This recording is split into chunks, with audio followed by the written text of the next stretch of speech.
Her name is Salma, a Palestinian girl whose dream was silenced before it had the chance to live. This is her true story, a voice from the ashes. Stay until the end and share her voice with the world. Salma's fingers traced the highlighted passages in her anatomy textbook, the Arabic words blurring slightly in the dim lamplight of her bedroom. Outside, Gaza City hummed with its evening symphony, vendors calling out their last sales, children laughing in the streets below, the distant call to prayer echoing across rooftops.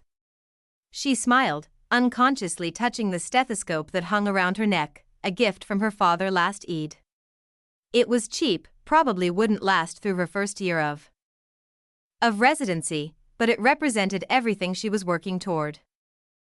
Dr. Salma Hassan, she whispered to herself, testing how the title felt on her tongue.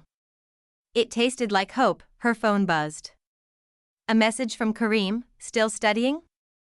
You're going to turn into a textbook yourself, she laughed softly, typing back. Someone has to keep you healthy when you eat street food every day. That's why I'm marrying a doctor, he replied, followed by a heart emoji. Marrying. The word still made her chest flutter, even after 6 months of being engaged. She glanced at the simple gold ring on her finger, catching the lamplight. In 2 years, after she finished her medical degree, they would have the wedding. Her mother had already started collecting fabric for the traditional Palestinian dress she would wear, red threads embroidered with the patterns of their ancestors. Salma imagined herself walking through their neighborhood, children running beside her, calling her Dr. Salma while she made house calls. Later, maybe 3 or 4 years down the line, she would have her own children.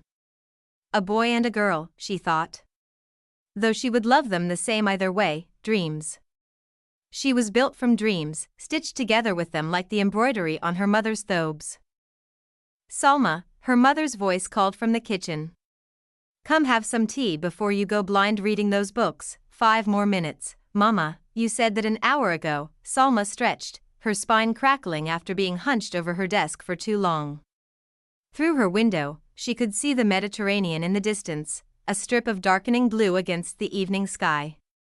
Sometimes she dreamed of studying abroad, maybe Egypt or Jordan. Seeing how medicine was practiced in hospitals with all the equipment and technology. But Gaza was home. These were her people. If she left, who would care for them? She turned the page to a chapter on cardiac surgery. Her professor had said she had steady hands, a calm demeanor under pressure. You'll save lives, Salma, he'd told her last week. I'm certain of it. Save lives.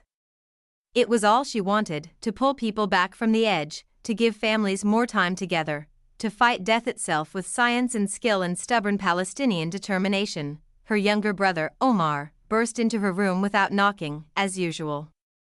Salma, Mama says if you don't come now, she's giving your tea to me. You don't even like tea.